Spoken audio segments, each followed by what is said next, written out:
Hello everyone. Alright. So in continuation to our previous discussion, previously we have discussed about different types of loads and how the overall power system works, right? तो power system में क्या क्या हमारे components हैं, कैसे सब stations work करता है, कहाँ जनरेटिंग स्टेशंस है, कैसे लोड एंड है, and how do we balance the supply, energy supply और power supply versus power or energy demand, right? So that we have discussed, and then further on we have moved towards discussion on single phase and three phase load or single phase and three phase system in general. So we'll continue our discussion from there. Okay, so this thing we have already discussed, power system, and why do we step up the voltage before sending the power over the transmission line. So this was covered in our previous lecture. So let's move on, and today we are going to start today's lecture by discussion on single phase and three phase circuit or system. So we are going to talk about single phase and three phase system. So in power system, if we recall, in power system we have broadly three components, right? One is generating station or generating end, second is transmission, and third is distribution. तो generating station पे हमने power generate किया, transmission में हमारे पास transmission lines हैं, सब stations हैं जिनकी हेल्प से हमने पावर को ट्रांसमिट किया एक लोकेशन से दूसरी लोकेशन पे, ठीक है, जनरेटिंग स्टेशन से लोड एंड तक. और डिस्ट्रीब्यूशन और या फिर लोड एंड भी कह देते हैं, ये क्या है, थर्ड कंपोनेंट है पावर सिस्टम का, इन विच ऑल आर लोड्स लाई, चाहे वो डोमेस्टिक हो, म्यूनसिपल लोड हो या फिर इंडस्ट्रियल लोड हो, किसी भी टाइप का लोड हो, बेसिकली जहाँ पे पावर कंज्यूम होगा that will be your domestic end और you can say your demand end. Clear? तो in our power system mainly हम जो conventional source of energy use करते हैं, यानी कि जो आपके थर्मल पावर स्टेशंस हैं, तो so if you have one thermal power plant there you might be using steam turbine along with some alternator or generator. Usually these generators are your three phase synchronous generators.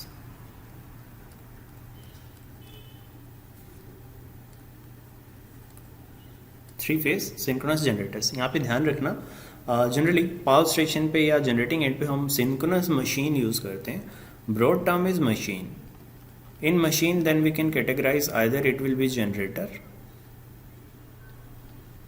और a motor, ठीक है. तो general term हम machine बोल देते हैं, electrical machine.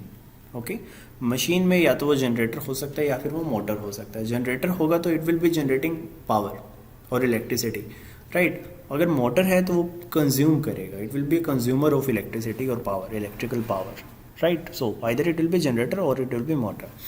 So on the generating end most likely you'll see synchronous type of machines, synchronous generators. On the load end, so this was your generating end, in between you will be having some transmission lines, and finally at the load end,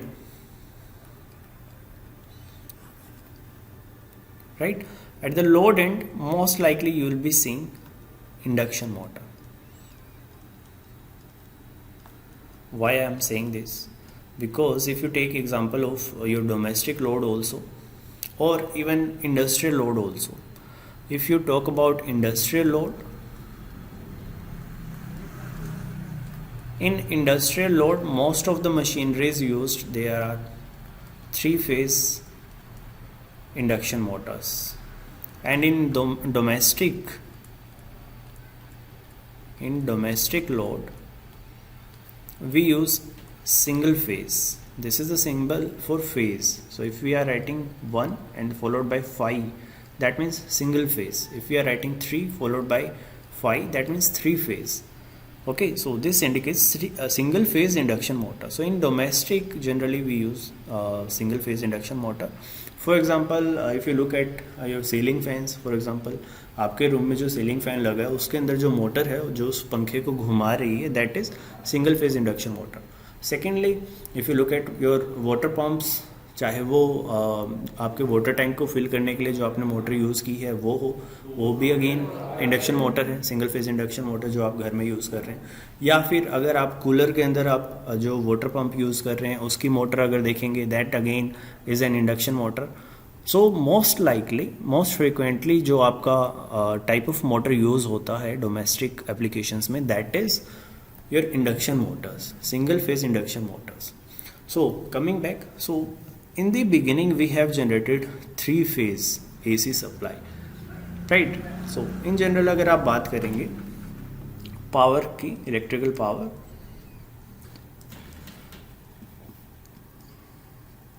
either it will be DC, that means direct current।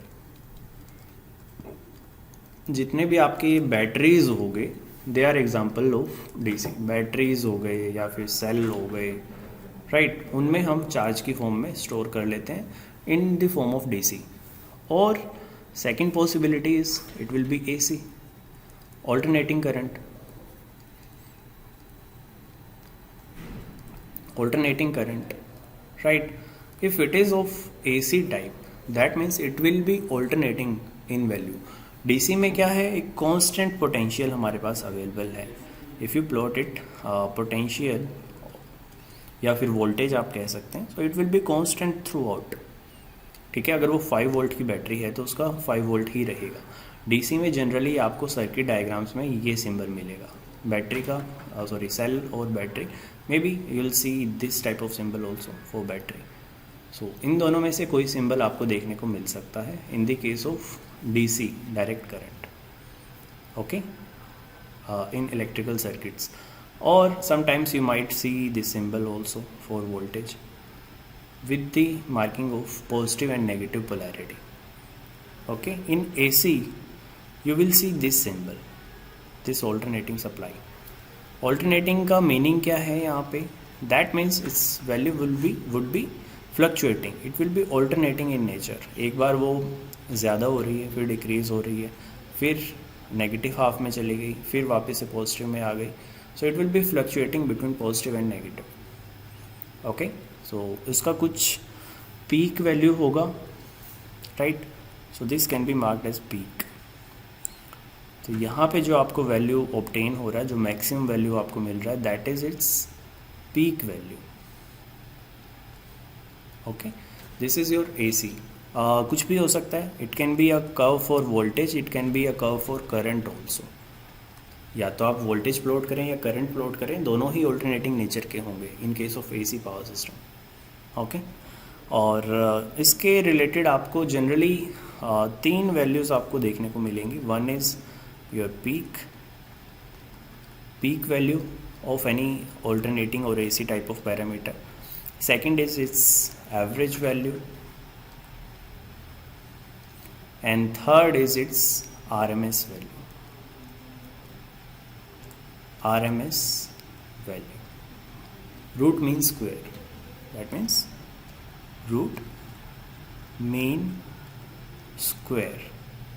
ये क्या है, ये भी अभी थोड़ा सा discuss करेंगे briefly after a short while, but before that let's come back to this part. So in AC type of power systems, either you'll in AC most likely you'll see it will be maybe single phase or it will be 3 phase type of system, okay। अब single phase में क्या अलग है, 3 phase में क्या अलग है, उस चीज़ पे आते हैं। So in single phase type of power system you will be having you can say 2 wires।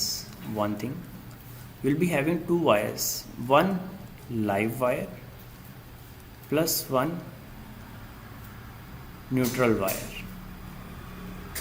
जो आप घरों में देख रहे हैं that is your single phase system. तो सिंगल फेज सिस्टम में आपके पास मेनली एक लाइव वायर होगा, एक न्यूट्रल वायर के लिए पॉइंट होगा. If you look at any of your appliances, domestic appliances, उसमें मे बी इस टाइप का कोई एक प्लग बना है आपके पास, ठीक है, उस पर कुछ वायर है आगे, यहाँ पे आपका कोई अप्लायंस है, तो it will be having some pins, right.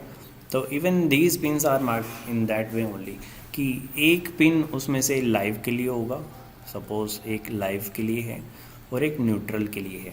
तो लाइव क्या करेगा, live will be taking the main supply current and neutral will be providing the return path. Okay, तो न्यूट्रल से आपका सर्किट कंप्लीट हो जाता है, रिटर्न पाथ मिल जाता है, and that appliance will be it will be working whatever appliance is there.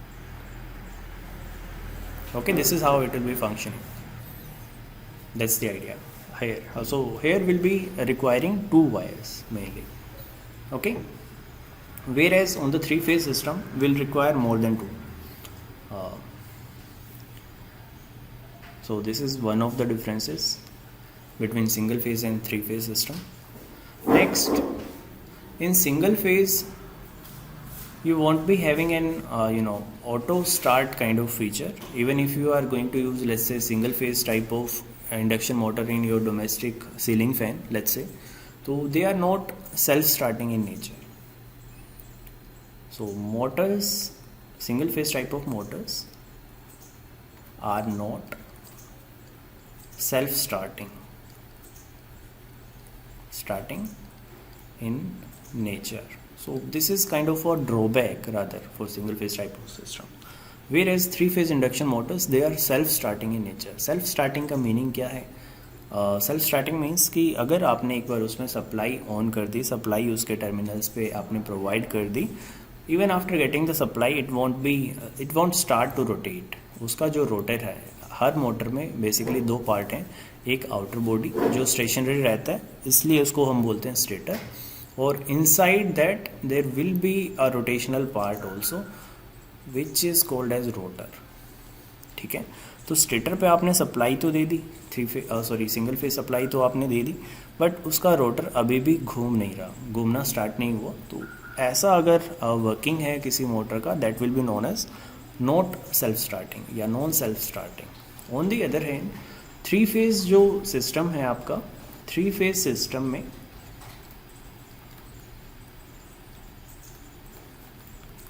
in 3-phase system there will be 3 phases. Generally they are depicted by R, Y and B, red, yellow and blue. ठीक है, एक wire और रहता है additional, green wire, that is for earthing, that is earth wire. These are your live और you can say phase wires. तो 3 phase है यहाँ पे, एक फेज R से इंडिकेट हो रहा है, एक Y से और एक B से, ब्लू से. ठीक है, तो ये हैं आपके 3 फेज सिस्टम. एक हो गया neutral,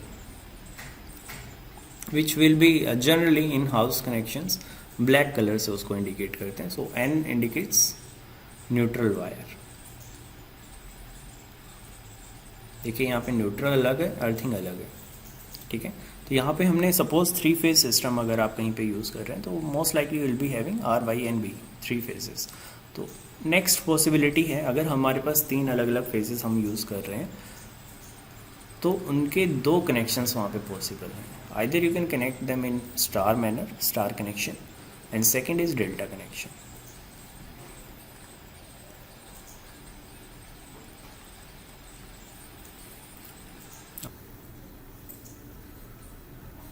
Alright, so next let's see star connection and delta connection. So in 3 phase we can connect the wires like this. So let's say if you have a 3 phase load, so in 3 phase load most likely you will be having 3 windings. One winding is, let's say, this, second is this, and third is this. Now each winding is having 2 terminals, let's say 1 and 1 dash, 2 and 2 dash, 3 and 3 dash. ठीक है, तो इस तरीके से आपके पास ये 3 terminals हैं, 2 terminals हैं हर वायर पे. एंड आपके पास पॉसिबिलिटी है, आप चाहें तो इन वायर्स को कुछ इस कनेक्शन में इस टाइप से कनेक्ट कर सकते हैं, लाइक दिस। मान लीजिए आपने एक वायर ऐसे लिया, हर वायर का एक एंड एक जगह पे आपने शॉर्ट कर लिया, एक जगह पे आपने कनेक्ट कर लिया। Suppose 1 dash 2 dash and 3 dash, ये तीनों आपने एक ही टर्मिनल पे आपस में कनेक्ट कर लिए। तो 1 टर्मिनल यहाँ है, 2 टर्मिनल यहाँ है, 3 टर्मिनल यहाँ है open. So this particular connection, this particular type of connection, this is known as star connection. ठीक है, हर वाइंडिंग का एक सेंस ऑफ वाइंडिंग है, मतलब कि उसको आप किस तरह तरीके से आप कनेक्ट कर रहे हैं। आप चाहें तो ये वाला टर्मिनल भी कनेक्ट कर सकते थे, 1 2 3 जो तीनों आइडेंटिकल से टर्मिनल हैं उनको आपस में कनेक्ट कर सकते थे, तो that would have formed star connection. On the other hand, अगर आपको डेल्टा कनेक्शन बनाना है, for that you have to connect windings in this manner.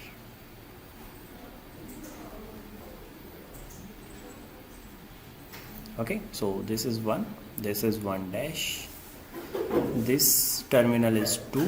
so 1 dash को आपने 2 से कनेक्ट किया है, यहाँ पे ध्यान दीजिए। 1 dash को अगर 2 से कनेक्ट कर दे, यानी ये टर्मिनल लिया और इसको आपने यहाँ कनेक्ट किया। 2 dash लिया, उसको 3 से कनेक्ट किया। 3 dash लिया और उसको इस एंड से यानी 1 से कनेक्ट किया। तो अगर ये कनेक्शन आप बना रहे हैं, so this connection is delta connection. तो डेल्टा कनेक्शन में बेसिकली आपने ये किया, 1 dash is connected with 2, 2 dash is connected with 3, 3 dash is connected with 1। तो ये जो कनेक्शन बनेगा, this is known as delta because of its shape. Obviously delta type का एक जो शेप बन रहा है। तो ये हमारे पास 2 पॉसिबल कनेक्शंस हैं। अगर आप 3 फेज सिस्टम यूज़ करते हैं तो आप इन 2 कनेक्शंस में या तो उसको स्टार कनेक्शन में कनेक्ट कर सकते हैं वायर्स को, या फिर डेल्टा कनेक्शन बना सकते हैं। ठीक है, तो यहाँ पे अब वायर्स का मीनिंग क्या है, ये हो गया आपका load. Suppose star connected 3 phase load है। अब स्टार कनेक्टेड 3 फेज लोड का मीनिंग क्या है, कुछ भी हो सकता है। सपोज 3 फेज इंडक्शन मोटर है, तो 3 फेज इंडक्शन मोटर की जो अंदर की वाइंडिंग्स हैं, they are connected in this manner, in star manner. तो ये जो आउटर टर्मिनल होंगे वहाँ पे हमारा सप्लाई आके कनेक्ट होगा। आर फेज यहाँ कनेक्ट होगा, वाई फेज यहाँ कनेक्ट होगा और बी फेज यहाँ कनेक्ट होगा। सिमिलरली आपके पास 3 टर्मिनल्स यहाँ भी हैं, इन तीनों टर्मिनल से आपके फिर एक्सटर्नल कनेक्शंस होंगे। तो R connection, Y and B, इस टाइप से in delta and in star. In star अगर आप स्टार यूज़ कर रहे हैं तो most likely you will have another connection, this one, another wire drawn out of it which is the neutral point. ठीक है, तो ये जो अगर आप स्टार कनेक्शन यूज़ कर रहे हैं तो you might be using 3 phase 4 wired system. That means phases 3 हैं R Y B, but wires 4 हैं। तो 4th वायर किसकी वजह से, न्यूट्रल की वजह से। On the other hand here you have 3 phase and 3 wired system in the case of delta.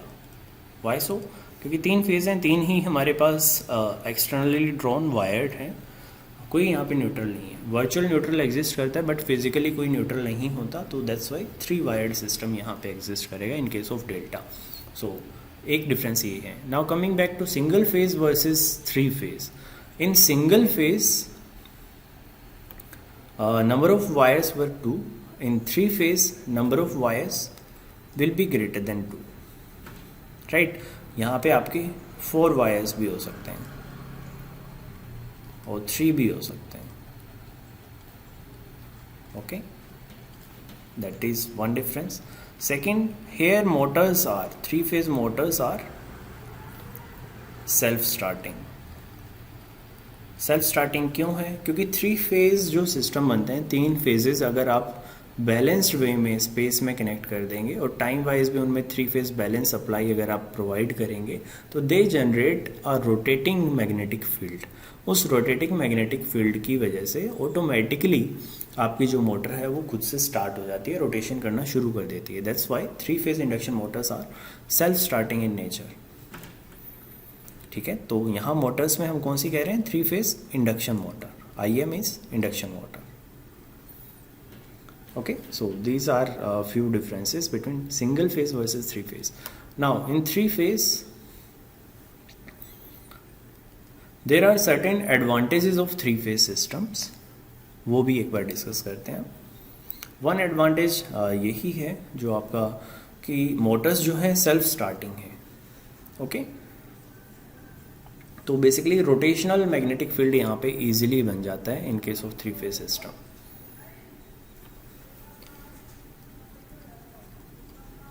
So advantages of three phase systems.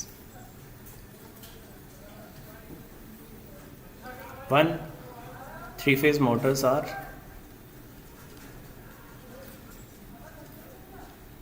self starting. और self starting होना हमारे लिए एडवांटेजेस है. अगर सेल्फ स्टार्टिंग नहीं होगी, for example single phase induction motor, तो वहाँ पे क्या है कि हमें एडिशनल वहाँ पे खर्चा करना पड़ता है. या तो सेल्फ स्टार्टिंग ना होने का मीनिंग क्या है, देखिए वहाँ पे आपका सपोज करो कोई रोटर है या फिर एक सिंपल एक पॉइंटर से अभी के लिए इमेजिन कर लेते हैं. ये पॉइंटर यहाँ पे रुका हुआ है, हम चाह रहे थे कि ये रोटेट हो और ये सम हाउ यहाँ पे बैलेंस्ड है. लेट्स से कि आपके पास एक पिवट पॉइंट है, उस पिवट पॉइंट के ऊपर आपने वर्टिकली एक कोई एक पॉइंटर लाइक स्ट्रक्चर, ऐसा एक हैंगिंग स्ट्रक्चर यहाँ पे आपने बना रखा है और ग्रेविटेशनल पुल इस पे इस साइड से भी लग रहा है, ग्रेविटेशनल पुल इस पे इस साइड से भी लग रहा है, राइट. और वो ग्रेविटेशनल पुल इस पर्टिकुलर पोजीशन में हम मान के चल रहे हैं कि बैलेंस्ड है. तो ये इक्वल फोर्स इस पे इस साइड लग रहा है, इक्वल फोर्स इस साइड पे लग रहा है, जिसकी वजह से वो बीच में अटक गया है, वो रोटेट नहीं हो पा रहा. सो सिमिलर फिनोमिना आपके पास सिंगल फेज इंडक्शन मोटर्स में भी होता है रोटर के साथ. तो रोटर टॉगल करता है, रोटर वाइब्रेट करता है, वो रोटेट नहीं हो पाता. क्यों नहीं रोटेट हो पाता कि सपोज करो जो आपका जो स्टेटर था, स्टेटर पे सपोज साउथ पोल बना, रोटर पे ये जो रोटर है, सपोज ये नीडल है, रोटर है, इस पे नॉर्थ पोल बना, तो north pole south pole attract हुए, लेकिन जब तक ये साउथ पोल की तरफ जा पाता तब तक इमीडिएटली वहाँ पे अपोजिट पोल का फॉर्मेशन हो गया. ठीक है, सिंगल फेज है, ऑल्टरनेटिंग तो है ही, एसी सप्लाई की बात कर रहे हैं, ऑल्टरनेटिंग है तो पोल्स ऑल्टरनेट करेंगे. एक बार नॉर्थ पोल आएगा, फिर साउथ पोल आएगा, नॉर्थ पोल आएगा, साउथ पोल आएगा, ऐसे बनते रहेंगे. ऑल्टरनेटिंग नेचर है. तो जैसे ही नॉर्थ पोल बना, इसका नेचर क्या हुआ कि इसको अवे पुश करना है. Similar poles they oppose each other, they push away the there is basically repulsion force in between the same type of poles. अगर पोल्स अपोजिट नेचर के हैं तो अट्रैक्शन फोर्स बनता है, राइट. तो एक बार इस पे अट्रैक्टिव पुल बना, एक बार इस पे रिपल्सिव पुश बना, तो उसकी वजह से ये टॉगल होता रहता है, वाइब्रेट हो पाता है, बट रोटेशन स्टार्ट नहीं हो पाती अगर लॉकिंग प्रॉपर्ली वहाँ पे नहीं हुई है. तो ऐसी मोटर को हम बोलते हैं कि नॉन सेल्फ स्टार्टिंग, वो खुद से स्टार्ट नहीं हो पा रही. तो उसको बस एक इनिशियल पुश चाहिए होता है. एक आपने एक्सटर्नल फोर्स से किसी एक डायरेक्शन में अगर सपोज करो आपने घुमा दिया तो फिर वो रोटेट होती रहेगी. ठीक है, this is the type of phenomena जो आपका हैपन होता है सिंगल फेज इंडक्शन मोटर के साथ. वहाँ पे बैलेंस्ड फोर्स लग जाती है दोनों साइड पे, और हमें फिर एडिशनल फोर्स या तो फिजिकली आप प्रोवाइड कर सकते हैं, but that is not a very suitable idea कि आप हर बार एक डंडा उठाएं और पंखे को घुमाएं, राइट. आप नहीं चाहेंगे कि आप बार बार अब आपने फ़ैन ऑन करना है और आप फिर एक छड़ी उठाएं और छड़ी की हेल्प से उसको एक बार इनिशियल पुल दें, अब वो घूमता रहेगा. That is not really a feasible solution, right. तो ऐसे केसेस में हम सेल्फ स्टार्टिंग बनाने के लिए सिंगल फेज मोटर्स को एडिशनल कैपेसिटर्स कनेक्ट करते हैं. कैपेसिटर की वजह से वहाँ पे फेज डिफरेंस क्रिएट होता है 90 डिग्रीज़ का, जिसकी हेल्प से फिर वो रोटेशन वहाँ पे हो पाता है और वो सेल्फ स्टार्टिंग बन पाते हैं. अब आप कहेंगे सर हमारा फ़ैन तो स्विच ऑन करते ही घूमने लग जाता है, वो तो सेल्फ स्टार्टिंग है एक टाइप से, इंडक्शन मोटर ये यूज़ हो रही है. एक्चुअली वहाँ पे इनबिल्ट एक कैपेसिटर उसके साथ अटैच्ड रहता है. ठीक है, उस कैपेसिटर की हेल्प से वो सेल्फ स्टार्टिंग है. अगर सिर्फ और सिर्फ सिंगल फेज इंडक्शन मोटर की बात करेंगे तो वो सेल्फ स्टार्टिंग नहीं होती, उसको कुछ ना कुछ एक स्टार्टर चाहिए होता है. अब आप कहेंगे सर हमारे घर में जो वाटर का पंप लगा है वहाँ पे तो हमने अलग से कोई कैपेसिटर नहीं लगा रखा. तो आप उसको क्लोजली ऑब्जर्व करेंगे, या तो अगर आपका heavy duty pump type of है तो it will need external starter जिसको बोलते हैं, और स्टार्टर में क्या होता है, अगेन कैपेसिटर बैंक से कनेक्टेड होते हैं। तो या तो वहाँ पे कैपेसिटर उसके साथ अटैच्ड होगा मोटर के साथ, या फिर नहीं है तो आप एक्सटर्नल स्टार्टर्स वहाँ पे यूज़ कर लेते हैं, वो उसको इनिशियल पुश देते हैं जिसकी वजह से वो रोटेट हो पाता है। Otherwise by default single phase induction motors are not self starting, ठीक है। On the other hand 3 phase induction motors are self starting in nature. Secondly 3 phase system में हमें हायर रेटिंग्स मिल जाती हैं, higher ratings are possible as compare to single phase motor. तो यहाँ पे आपका 1.5 टाइम्स सीधे सीधे, अगर आप इसका कभी फेजर डायग्राम बनाएं 3 फेज सिस्टम का, तो 3 फेज सिस्टम में क्वांटिटीज़ ऑटोमेटिकली फेजर डायग्राम जब आप उसका ऑब्जर्व करेंगे तो नेट फाइनल जो रिजल्ट वैल्यू आती है सिंगल फेज सप्लाई के comparatively, that is 1.5 times approx. तो यहाँ पे सिंगल फेज मोटर्स के कंपेरेटिवली सेम साइज़ के अगर आप मोटर की बात करेंगे तो यहाँ पे हायर रेटिंग आपको मिल सकती है। आउटपुट ऑफ 3 फेज मशीन जो होगा that is nearly 1.5 times output of single phase machine of the same size. Next, constant power आपको यहाँ पे मिलती है। कांस्टेंट पावर का मीनिंग क्या है, अब हम ऑल्टरनेटिंग की बात कर रहे हैं। अगर सिंगल फेज ऑल्टरनेटिंग है आपका तो बेसिकली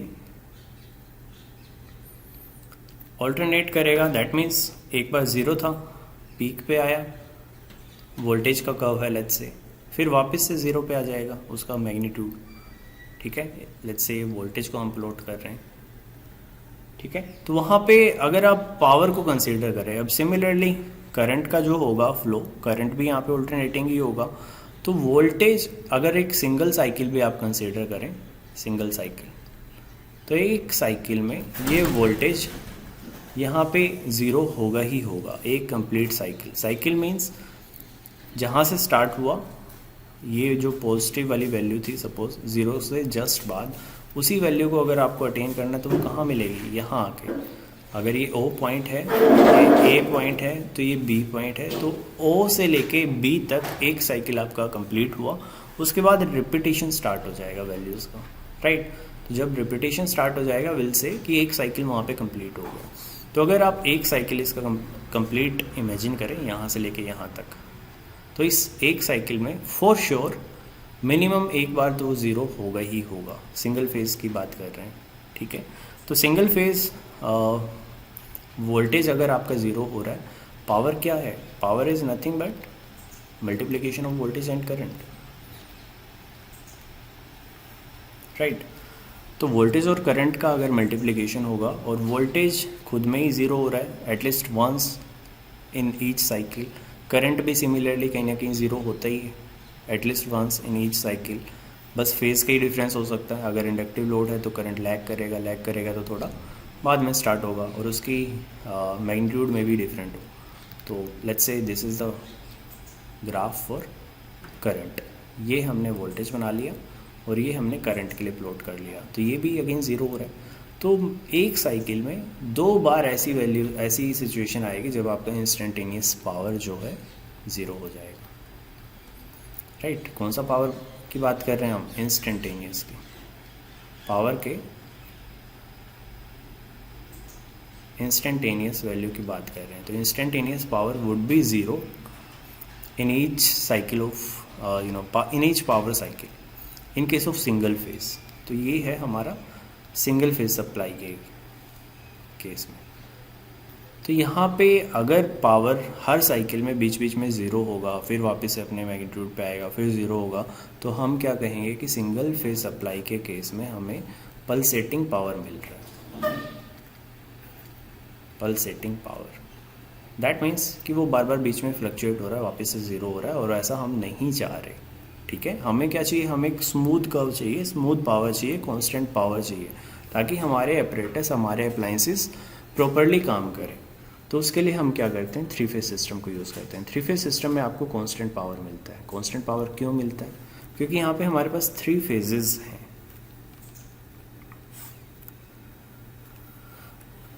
लेट मी एक्सप्लेन। सपोज आपके पास अगर 3 फेजेस होंगे तो क्या डिफरेंस है सर, वहाँ पे क्या अलग हो रहा है ऐसा। सपोज ये आपका एक फेज हमने प्लॉट कर लिया आर के कॉरस्पॉन्डिंग, ठीक है। वाई फेज लेट्स से इसके बाद में 120 डिग्रीज का फेज डिफरेंस है। बैलेंस सिस्टम है तो इनके पीक वैल्यू सेम वैल्यू तक जाएंगे पीक्स, ठीक है। ये हमने इसका वाई फेज प्लॉट कर लिया। फिर 120 डिग्री फेज डिफरेंस के बाद 3 फेजेस सिस्टम में क्या है, हर फेज में 120 फेज डिफरेंस रहता है 120 डिग्रीज का। तो ये हो गया आपका B phase. First is R, this is Y, this is B. तो एक बैलेंस्ड 3 फेज सिस्टम में कांस्टेंट पावर आपको मिलेगा। दैट मीन्स यहाँ पे कहीं पे भी ज़ीरो नहीं होगा इंस्टेंटेनियस पावर। वाई सो? सपोज आपने ये वोल्टेजेस प्लॉट कर ली, सिमिलरली आपके करंट्स होंगे। तो 3 फेज वोल्टेजेस। अब सपोज करो जब हम आर के लिए कंसिडर करें, suppose let me draw it by red colour. R के लिए जब इंस्टेंटेनियस पावर ज़ीरो होने लगा, इस पॉइंट पे आया, तो उस पॉइंट पे वाई और बी का जो इंस्टेंटेनियस पावर है that is non zero, right. तो कुछ ना कुछ पावर वहाँ पे आपको मिल रहा है। सिमिलरली जब वाई का ज़ीरो होगा तो बाकी के नॉन ज़ीरो हैं, बी का ज़ीरो होगा तो बाकी के नॉन ज़ीरो हैं। तो यहाँ पे आपको कांस्टेंट पावर मिलता है। Zero power, instantaneous power, power की बेसिकली इंस्टेंटेनियस वैल्यू ज़ीरो नहीं हो रही 3 फेज सिस्टम में। दैट्स वाई वी से we are getting a constant power in case of 3 phase system, and that's why it is preferred over single phase system. So this is one of the advantages. Okay, next if you compare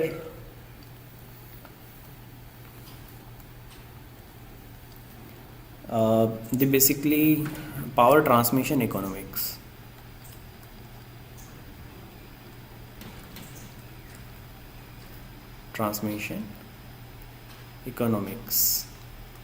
अगर आप, ये था हमारा 3 phase system के लिए, अगर आप suppose करो same amount of power supply करवाना चाह रहे हैं, ट्रांसमिशन करवाना चाह रहे हैं एक पॉइंट से, जनरेटिंग पॉइंट से एंड पॉइंट तक, कंज्यूमर पॉइंट तक, राइट। तो वहाँ पे जो सेम पावर ट्रांसमिट करवाने के लिए आपको कंडक्टर्स का साइज़ या वेट रिक्वायर्ड होगा, मटेरियल रिक्वायर्ड होगा, that will be higher in case of single phase system as compared to 3 phase system. 3 phase system में basically you save up to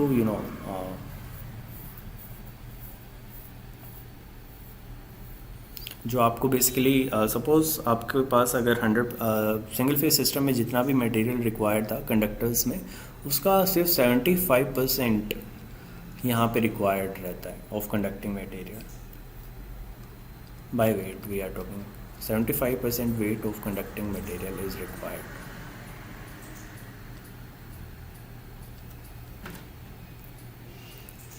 किसका? As compared to single phase. तो single phase में जितना required था उसका सिर्फ 75% यहाँ पे रिक्वायर्ड है। तो ऑब्वियसली आपने कंडक्टर्स का मटेरियल सेव कर लिया, मटेरियल सेव कर लिया तो आपने उसका इकोनॉमिक्स बेसिकली कंट्रोल कर। Alright, so these are the advantages of 3 phase system over single phase system, and that's why nowadays you will be seeing 3 phase systems are dominantly used all over in India, right? So now coming back to the star connection and delta connection, let's talk about it a bit more. If you compare these quantities, let's say आपके पास ये load है, अभी के लिए हम मान लेते हैं लोड है, तो पावर कंज्यूम करेगा तो करंट इनवर्ड्स फ्लो करेगा towards the load, right.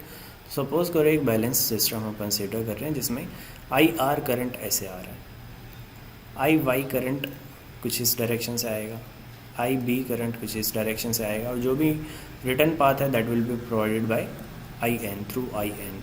So basically अगर आपके पास बैलेंस्ड है 3 phase system, so you can say I R plus I Y plus I B.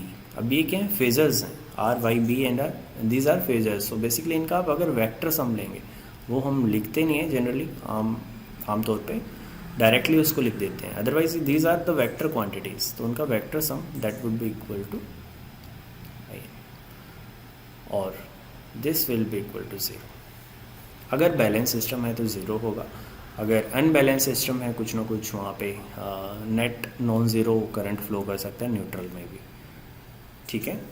So this is the idea.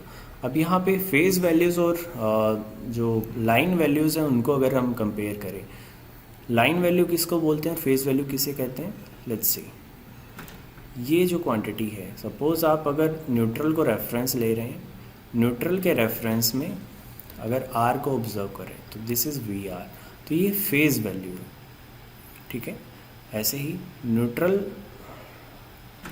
और Y phase V Y हो गया, neutral और B phase के बीच का voltage that would be V B, ठीक है। अगर लाइन टू लाइन आप ऑब्जर्व करें आर वर्सेस वाई, तो ये जो वैल्यू आएगा वी आर वाई, ये होगा आपका लाइन वोल्टेज, क्लियर। तो यहाँ पे this one is indicating phase voltage. Phase voltage क्या है, न्यूट्रल वर्सेस कोई भी फेज, चाहे वो आर फेज हो या वाई हो या बी हो। और लाइन वोल्टेज क्या है, किन्हीं भी दो फेजेस के बीच का वोल्टेज। तो बेसिकली अगर मैं यहाँ भी प्लॉट करूँ this would be your line voltage. अगर थ्री फेज सिस्टम है तो आपका ऑपरेटिंग वोल्टेज जनरली हम लाइन वोल्टेज को ही वहाँ पे डायरेक्टली लिख देते हैं। तो थ्री फेज सिस्टम के केस में मोस्ट लाइकली 415 वोल्ट अप्रोक्स इस पे आपका वर्किंग होगा। On the other hand in case of single phase system your working most likely would be on 220 और 230 वोल्ट, ठीक है, सिंगल फेज सिस्टम में। तो यहाँ पे भी आपकी जो फेज वैल्यू आएगी ये फेज वोल्टेज होगा, ये बैलेंस्ड फेज सिस्टम के केस में 230 वोल्ट अप्रोक्स होगा और लाइन वोल्टेज आपका 440 हो सकता है, 415 हो सकता है, इस टाइप से होगा, अप्रोक्स इतना होगा, okay. On the other hand यहाँ so basically we can say star, in case of star connection V line is different from V phase. दोनों में एक रिलेशन है, क्या रिलेशन है वो एक्चुअली आपका आता है, relation is derived with the help of phase connections. तो आप उसका अगर फेजर डायग्राम आप प्लॉट करेंगे वहाँ से आप उस चीज़ को समझ पाएंगे। तो फेजर डायग्राम में डीप में उसको डिस्कस नहीं करेंगे, हम थोड़ा सा उसको ब्रीफ डिस्कस करते हैं। Let's see, let me plot it on a fresh page.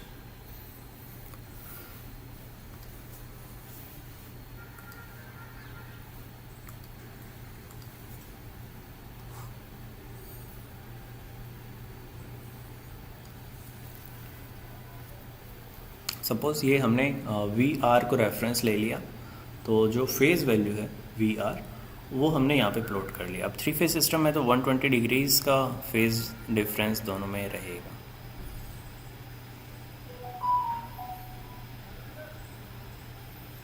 Right. So 120 degrees के फेज़ डिफरेंस पे हमने दूसरा फेज़र प्लॉट कर लिया और similarly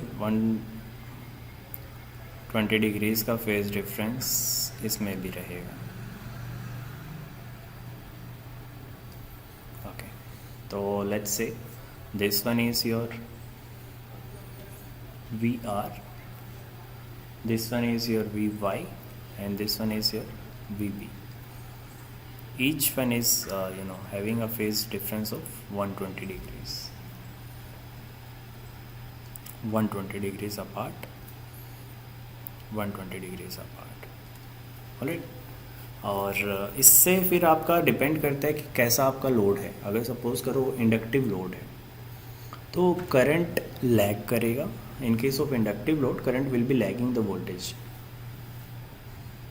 so if you have inductive load उसके लिए फेज़र अलग बनता है, और कैपेसिटिव लोड जनरली होगा नहीं आपका, बट अगर है आमतौर पे आपको जो रियल लाइफ में जितने भी लोड दिखेंगे they are inductive in nature, okay.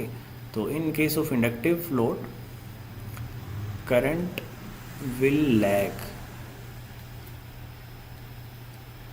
Behind the voltage, तो वोल्टेज से लैग करता है। And in case of capacitive load current will lead the voltage. Now एक काम करते हैं, सिंप्लिसिटी के लिए सिर्फ वोल्टेजेस को प्लॉट करते हैं यहाँ पे, करंट को अभी नहीं देखते हैं यहाँ पे, ऑलराइट। सो अगर आप वोल्टेज को प्लॉट करें, नेक्स्ट वोल्टेज यहाँ पे, अब हम चाह रहे हैं कि हमें लाइन की वैल्यूज़ मिल जाए। फेज़ वैल्यूज़ हमने यहाँ पे प्लॉट करवा ली, V R, V Y and V B, ठीक है। तो वी आर वाई सपोज हम प्लॉट करवाना चाह रहे हैं, तो वी आर वाई क्या होगा, V R minus V Y. Negative of V Y is nothing but you can write phasor sum of these two, right. तो हमें वी आर फेजर का और नेगेटिव ऑफ वी वाई का addition करना है। Negative of V Y कहाँ आएगा, let's plot it.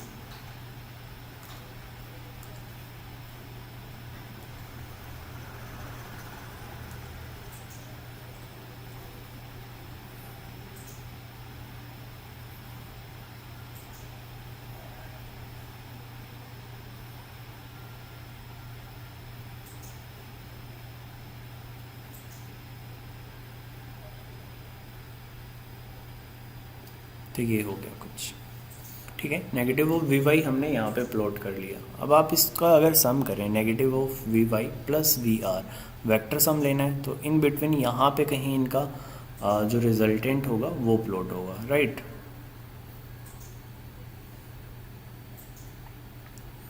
Vector sum क्योंकि हमें लेना है यहाँ पे, सो it will be somewhere around here.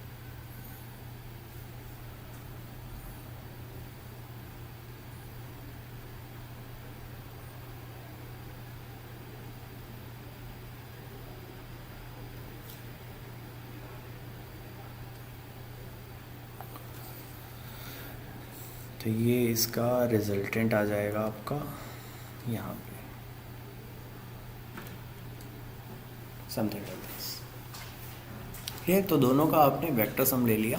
तो ये वेक्टर सम लेने के बाद जो क्वांटिटी हमारे पास आया है, this quantity is nothing but this is your V R Y, that is your line value, ठीक है। तो हमने एक फेज़ वैल्यू यहाँ पे प्लॉट की, एक फेज़र यहाँ प्लॉट किया फेज़ वोल्टेज का, और लाइन वोल्टेज हमने यहाँ पे निकाल लिया V R Y. If you closely look from this vector summation only, तो बेसिकली ये 120 डिग्रीज़ का एंगल था, राइट। तो ये कंप्लीट एंगल कितना होगा, ये कंप्लीट एंगल लाइन का 180 डिग्रीज था। आउट ऑफ 180 120 यहाँ चला गया, तो ये एंगल आपके पास कितना बचा था, 60 डिग्रीज। आउट ऑफ 60 ये एंगल कितना बचेगा, फेजर सम हमने लिया है तो इक्वली डिवाइड होता है एंगल, तो 30 डिग्रीज़ का एंगल यहाँ पे बचेगा। तो in short you can say V R Y, अगर एक बैलेंस सिस्टम लेते हैं तो बैलेंस सिस्टम में फेज़ वैल्यूज़ सेम होती हैं, तो मीनिंग ये हुआ कि वी आर का जो मैग्नीट्यूड होगा वो इक्वल होगा वी वाई के, इक्वल होगा वी बी के, और इसको जनरली हम वी फेज़ से इंडिकेट करते हैं, फेज़ वैल्यूज़, ठीक है। वो बैलेंस सिस्टम है। अगर सिमिलरली बैलेंस सिस्टम में V R Y will be equal to V Y B will be equal to V BR, and this whole quantity is known as line voltage, ठीक है। तो हम ये कह सकते हैं V R Y is equal to, अगर आप इसका समेशन सोल्व करेंगे vector summation, it will be equal to V R mod summation plus V Y mod summation plus twice of V R V Y and cos theta. यही formula बनता है vector summation, school में पढ़ के आए हैं आप लोग, राइट। तो वी आर वी वाई दोनों का मैग्नीट्यूड सेम है, तो इसको हम एक काम करते हैं, सिंपली रिप्लेस कर देते हैं वी आर से। तो V R square twice of V R square, ये दोनों क्वांटिटीज़ ऐड होके बन गई, plus 2 V R into V R, V Y को हमने अगेन रिप्लेस कर दिया वी आर से, क्योंकि दोनों का मैग्नीट्यूड सेम है। तो V R square cosine of theta कितना है, किसके बीच का, वी आर और वी वाई के बीच का, right. So that is your 60 degrees,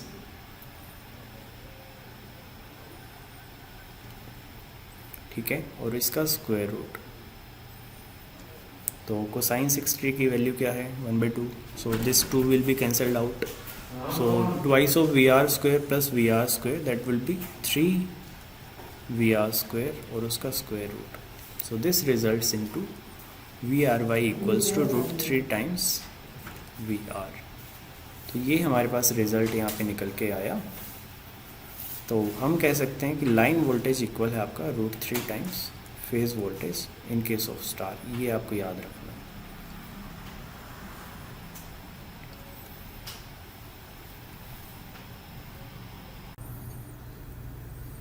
Alright, so in this way, in case of star connection, the line voltage will be √3 times V phase. Whereas, as you can see in the diagram itself, in the connection diagram itself, current will be same. तो ये हमारा IR जो current था, जो line current है basically, that will be same. इसी में हमारा ये फेज करंट है. Phase current is generally marked here. So I phase will be equal to I line, IL. ठीक है, तो वो हम यहाँ लिख देते हैं in case of star connection. So this discussion is about star connection, this page, right. So this is the conclusion. VL is equal to √3 times of V phase and sorry not V, IL. Now IL is equal to I phase. ये दोनों same रहेंगे. Okay. सो यहाँ पे एक का मैंने plot करके दिखाया है VRY. सिमिलरली आप बाकी के लाइन वोल्टेजेस भी प्लॉट कर सकते हैं to complete the phasor diagram. One more thing, let's see the effect of current now. Current will be lagging behind the phase voltage somewhere here. Let's say it is lagging by an angle phi और delta phase angle. So ये हो गया IR. VR voltage को lag कर रहा है. So if you look at it, line voltage which is nothing but VRY, अभी हमने देखा VRY is nothing but V line, right. तो line voltage और current के बीच में यहाँ पे एंगल कितना आएगा? That would be 30 degrees plus phi, 30 plus phi. ये नेट एंगल बनेगा आपका लाइन वोल्टेज और लाइन करंट या फिर फेज करंट कह लीजिए. In case of star there is no difference between phase current between line current and phase current. Okay, तो यहाँ पे line current voltage and line current के बीच में एंगल आएगा, फेज डिफरेंस आएगा, that would be 30 plus phi. Alright, तो इस फेजर डायग्राम आपको थोड़ा आना चाहिए इंटरप्रेट करना. उससे आपके कई क्वेश्चंस डायरेक्ट MCQ टाइप के क्वेश्चंस बनते हैं कि फेज वोल्टेज और फेज करंट के बीच में डिफरेंस कितना है, phase difference that is phi. वो डायरेक्टली हमें पता है. लेकिन लाइन वोल्टेज और फेज करंट के बीच में कितना है, that is 30 plus phi. Okay, now moving on. In case of star connection itself you can right 3 phase system है, बट सिंगल फेज पावर भी तो हम लिख सकते हैं ना. सिंगल फेज पावर कितना होगा यहाँ पे, that would be VI cos phi.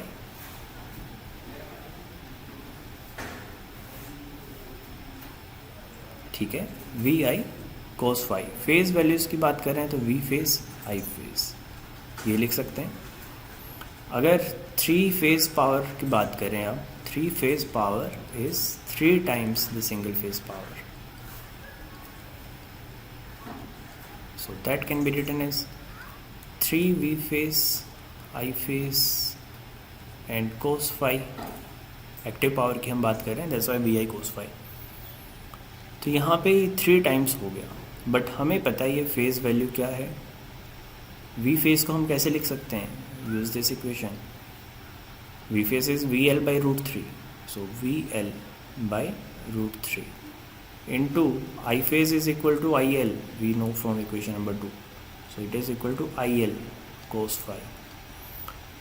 So this will become 3 by √3 will become √3 into VL IL cos phi.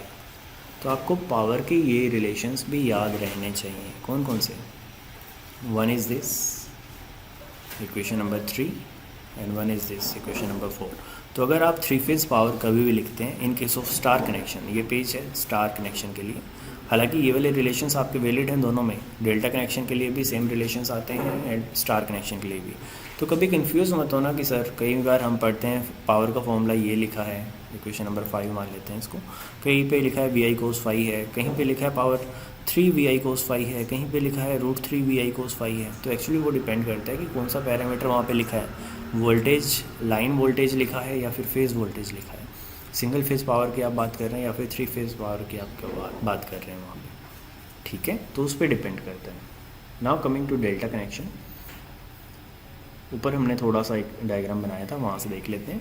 तो यहाँ पे इन case of delta connection this voltage, line voltage V line, line voltage क्यों बोल रहे हैं, क्योंकि दोनों फेजेस के बीच का है आर और वाई, तो ये इक्वल है। इन case of star current equal रहता है, line current and phase current. In case of delta voltages same रहती हैं, फेज वोल्टेज भी यही है, लाइन वोल्टेज भी यही है। On the other hand current is divided, ये अगर आपका लाइन करंट है सो it will B divided into this, I phase आपका अलग होगा। तो आई फेज़ क्या है, जो फेजेस में फ़्लो कर रहा है, चाहे वो आर फेज़ में फ़्लो कर रहा है, चाहे वो वाई फेज़ में फ़्लो कर रहा है, चाहे वो बी फेज़ में फ़्लो कर रहा है। और लाइन करंट क्या है, जो एक्सटर्नल सर्किट में यहाँ पे है, ठीक है। तो ये अगर आप इसका भी सेम प्रोसेस से फेज़र डायग्राम प्लॉट करेंगे तो यहाँ पे हमारे रिलेशंस आते हैं। दोनों को मैं समरी बना के यहाँ पे लिख देता हूँ। यहाँ पे हमारा रिलेशन आया था in case of star V L is equal to √3 times of, sorry not I,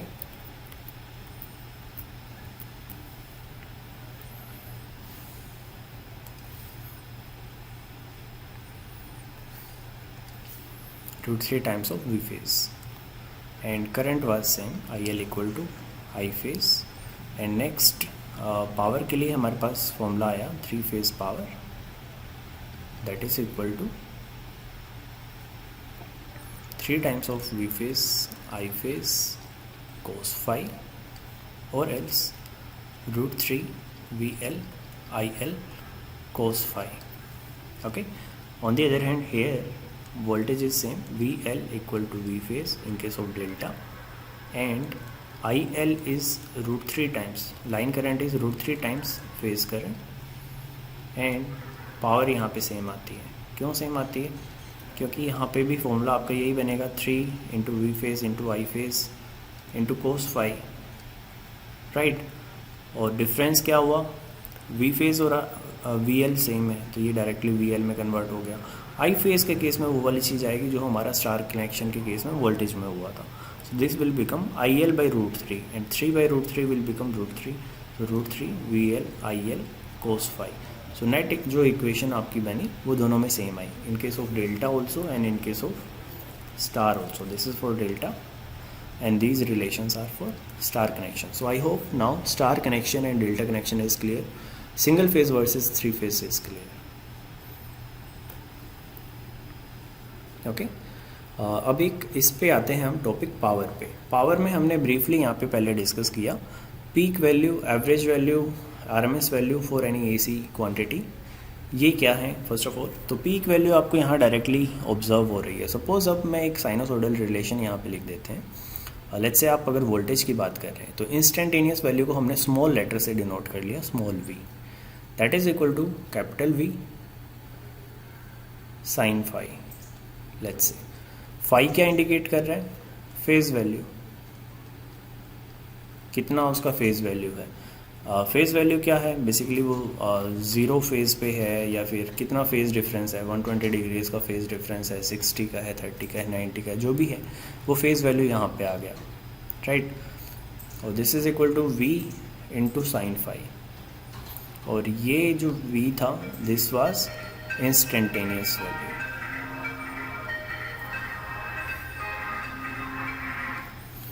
so this is indicating instantaneous value, this is indicating peak value of voltage and this is indicating phase value। so इसको V peak लिख लेते हैं, V P से denote कर लेते हैं, this is V P, let's say V peak, okay। अब average value क्या है, एवरेज है अगर आप इस पूरे सिग्नल का एवरेज ले देंगे, average is taken generally over a period of time. तो अगर आप एक साइकिल पे इसका एवरेज लेंगे यहाँ से लेके यहाँ तक का, सो उतना ही पॉजिटिव पार्ट है उतना ही नेगेटिव पार्ट है, the average will be 0। Right. अगर आप इसका RMS कंसिडर करेंगे, अब RMS क्या है? RMS is root mean square value. और रूट मीन स्क्वायर वैल्यू कैसे निकलती है? आप सपोज करो ये वैल्यू इंस्टेंट पे ये वैल्यू आई, इस इंस्टेंट पे ये वैल्यू है, इस इंस्टेंट पे ये वैल्यू है, जो भी हैं ये इंस्टेंटेनियस वैल्यूज़, इनके square, for example V1 square plus V2 square plus V3 square and so on, जितने भी हैं, right, they are then divided by the overall number, जितना भी n था, and square of that. So basically you have taken square root, you have taken the mean of square values. So यहाँ से जो आपकी net value आएगी that will be your RMS value. And we know in case of sinusoidal AC ऐसा fix नहीं है. जब भी हम AC क्वांटिटी की बात कर रहे हैं कि वो साइनोसॉइडल ही हो. जनरली हमारे इलेक्ट्रिकल पावर सिस्टम में हम sinusoidal type of parameters use करते हैं, but otherwise AC means alternating quantity. It can B of any shape, कि वो ट्रायंगुलर है, सॉटूथ वेव है, या फिर कोई भी trapezoidal kind of alternating value है, वो भी हो सकती है. तो यहाँ पे बेसिक आइडियाज़ कि हम जो ये रिलेशंस अभी यूज़ कर रहे थे पावर के लिए कैलकुलेशंस में, like this one √3 VL/IL cos phi. तो यहाँ पे VL/IL ये कौन सी वैल्यूज़ हम यूज़ कर रहे हैं? These values, all these values in these relations, they are indicating the RMS values only. And in case of sinusoidal, RMS can be calculated directly.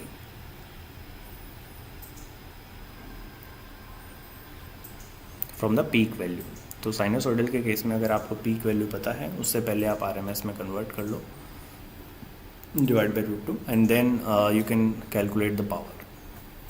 ठीक है. I hope this phenomena is also clear. RMS value, average value and peak value. Okay. Now coming to the part. Okay, we have talked about this. Fine. Yeah, I was saying in AC it is not really necessary that you will always see sinusoidal signals. AC quantities means alternating quantity. DC is fixed. DC will be having some positive negative polarity, but the values will remain only on the upper half. That means कि अगर मैं एक ऐसा signal बना दूँ कि उसमें कोई नेगेटिव हाफ है ही नहीं, वो सिर्फ एक ही डायरेक्शन में है, सो this is DC. Although this is not a constant DC. Constant DC would be something like this, कि एक नेट वैल्यू है 5 वोल्ट है, तो 5 वोल्ट पे ही वो फिक्स रहे, कांस्टेंट रहे. ये भी एक DC है, ये भी एक DC है. Although this is not a perfect DC, rather it's a pulsating और रिपल DC. रिपल्स प्रेजेंट हैं. On the other hand AC क्या है? AC में आपके पास ऑल्टरनेटिंग क्वांटिटीज़ होंगी. So it can be a triangular wave, it can be a sinusoidal wave, it can be a trapezoidal kind of wave also. So basic idea is current will be changing the direction. In one of the cycle it will be flowing, let's say, point A to B. In the reverse cycle it will be flowing backwards, point B to A. That's the idea, that's the AC. Alright, so I hope this thing is now clear. Single phase AC system, single phase DC systems also, and 3-phase systems also. With this this basic discussion is over about single phase power system, 3-phase power system, or star connected system, or delta connected system, right? And how the phase value, phase voltage, these values are related to each other. Okay. Just one last thing, that is about power. Now let's talk about power and power factor.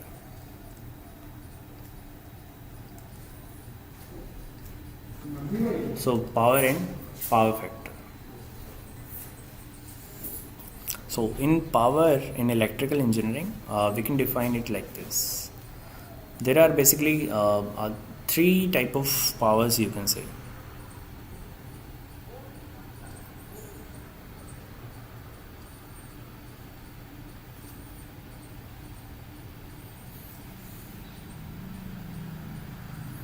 Three types of powers, right? So one is active power, which is denoted by P.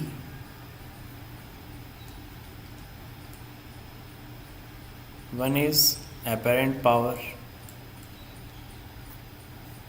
denoted by S, and last one is reactive power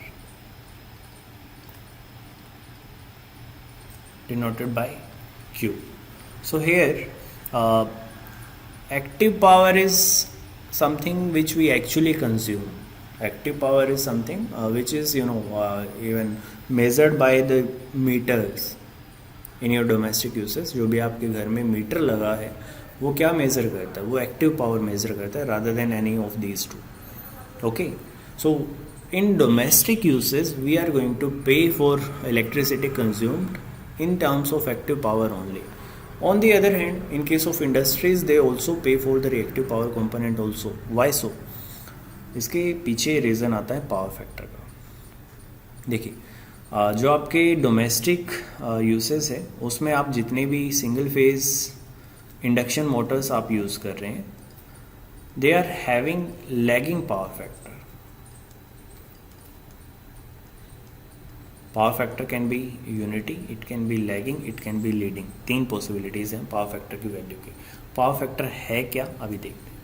so single phase induction motors they are likely to have lagging power factor. तो basically power factor is defined as ratio of active power and apparent power. Power factor is denoted by cos phi and is ratio of P by S. Alright, so next let's talk about power and power factor. So in power we can categorize it as either active power or reactive power or apparent power, and whereas power factor is defined as power factor is nothing but denoted by cos phi. So that's a ratio of active power to the apparent power. Active power would be your kilowatts and this would be your maybe volt amperes or kilovolt amperes at max, right, something like that. So volt amperes में आप इसको directly measure कर सकते हैं, ठीक है, या फिर kVA हो सकता है. अगर किलो वोल्ट में यूनिट्स बराबर लिखने तो kVA हो सकता है वहाँ पे. वेयरएज जो रिएक्टिव पावर है वो क्या है, this is measured in terms of VAR, volt amperes reactive VAR, or you can say kilovolt amperes. So this is your measured in terms of kilovolt amperes, sorry, this is measured in terms of kilowatt and this is measured in terms of kilovolt ampere reactive kVAR. So you can say kilowatt is nothing but kVA into cos phi. So this is nothing but the above relation only, जहाँ हम लिखते हैं V is equal to VI cos phi. So P is equal to VI cos phi. P means active power. Active power is measured in terms of kilowatt, right? So P is equal to VI cos phi. तो power factor आपका important role play करता है in power consumption, active power consumption. And in our domestic uses जो आपकी single phase induction motors हैं they are having lagging power factor. Lagging power factor है तो मतलब पुअर पावर फैक्टर है, 0.8 के अबाउट उनका होगा. Ideally it should have been more better means maximum value कितनी हो सकती है cos phi की 1. So ideally it can be unity but practically it is not unity, but we try to make it near to unity. So 0.99, 0.92, 0.94, 0.98 रफली इस range में होना चाहिए पावर फैक्टर प्रैक्टिकली, ताकि आपकी मशीन की एफिशिएंसी बनी रहे. अगर पावर फैक्टर पुअर है दैट मीन्स कि उसकी वैल्यूज़ 0.8 से भी कम हैं तो क्या होगा, आपका रिएक्टिव पावर कंजम्पशन बहुत ज़्यादा होगा, जो कि इंडस्ट्री के केस में होता है. एंड दैट्स वाई इंडस्ट्रीज दे पे for reactive power consumption also. On the other hand in case of domestic usage reactive power consumption उतना नहीं है एज कम्पेरेटिवली, तो इसलिए हम सिर्फ और सिर्फ एक्टिव पावर का पे करते हैं. ओके, रिएक्टिव पावर क्या है यहाँ पे, reactive power is denoted by Q, that is your VI sin phi. देखिए ये आपका VI कंपोनेंट है, kVA component, this is nothing but VI component. अगर इसका आप रिफ्लेक्शन ले लेंगे, प्रोजेक्शन ले लेंगे इस एक्सिस पे, एक्स एक्सिस पे, so that would be VI into cos phi, that will result into active power P. और अगर इसका प्रोजेक्शन ले लेंगे वर्टिकल एक्सिस पे, that would result into V I into sine phi, that is nothing but your reactive power. This is your reactive power. So I hope now active power, reactive power and apparent power, they are clear. Okay. Solid. Now coming to the role of power factor.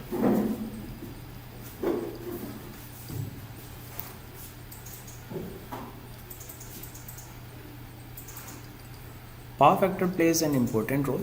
Why so? अगर आपका power factor, as I have already said, अगर power factor poor होगा then it would draw more current from the system.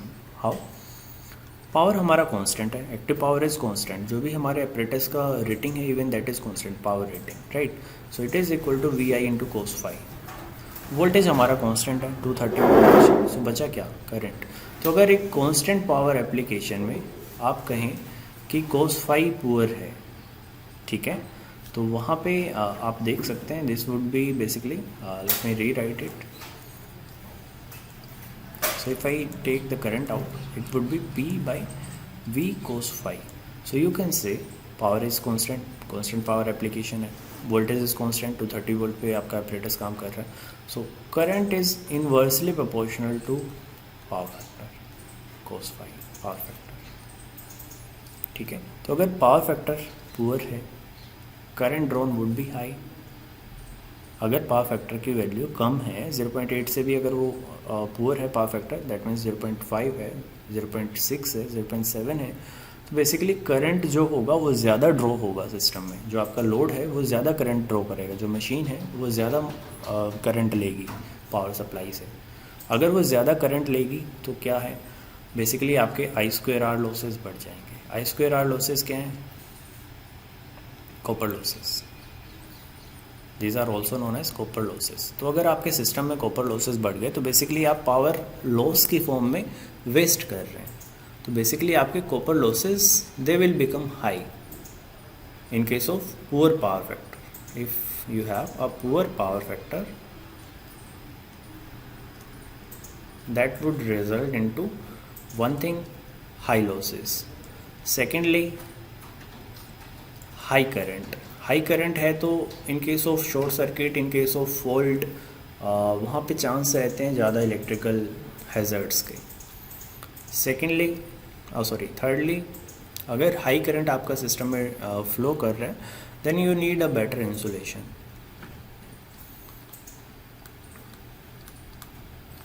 Better insulation needed, better cooling system needed. Better cooling क्यों चाहिए? क्योंकि वो heat losses भी ज़्यादा होंगे अगर करंट ज़्यादा फ्लो कर रहा है, आपकी मशीनरी हीटअप जल्दी होगी. Better cooling arrangements needed.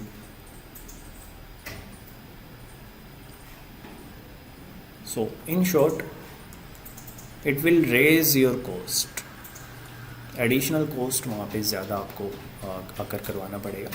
And lastly from the power system utility point of view also, अगर आपके घर का ओवरऑल पावर फैक्टर अगर पुअर है तो आप ज़्यादा वहाँ पे इलेक्ट्रिसिटी ड्रॉ कर रहे होंगे. कौन सी? Reactive power. तो आप रिएक्टिव पावर कंजम्पशन वहाँ पे बहुत ज़्यादा हो जाएगा, ठीक है. तो ऐसे सिस्टम में हमें फिर रिएक्टिव पावर कॉम्पनसेशन अप्लाई करना पड़ता है, तो उसकी कॉस्ट भी ऐड हो जाती है. रिएक्टिव पावर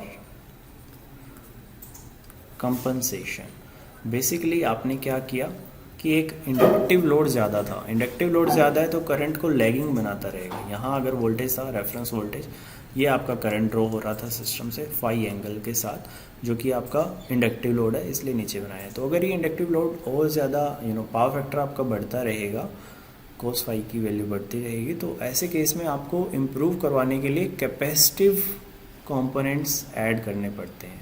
तो अगर रिएक्टिव पावर कॉम्पनसेशन करना है तो you need a capacitor bank. Capacitor bank क्या है? Combination of more number of capacitors. तो कैपेसिटर्स आप ऐड करते हैं, लीडिंग फेज वहाँ पे प्रोवाइड करते हैं ताकि ओवरऑल आपका बैलेंस्ड रहे. इन case of capacitor current is leading the voltage, right. So that's how you correct the power factor, that's how you improve the power factor of a system. Power factor improve क्यों करना है? Machine की efficiency बढ़ाने के लिए. क्योंकि जो biggest drawback यहाँ पावर फैक्टर पुअर होने से आता है that is your machine efficiency that becomes very poor. Why so? क्योंकि लॉसेस बढ़ गए. लॉसेस अगर बढ़ गए तो आप कह सकते हैं एफिशिएंसी आपकी पुअर हो गई. तो वो हमें इफेक्टिव एफिशिएंसी बढ़ानी है. पावर कंजम्पशन हमारा कम होगा, हमारा बिल भी कम आएगा अगर पावर फैक्टर बेटर है तो. So this is the role of power factor. I hope it is clear. With this basic introduction about power system, single phase system, three phase system and different types of loads, that is complete. In this, if you are having any doubt, please ask me.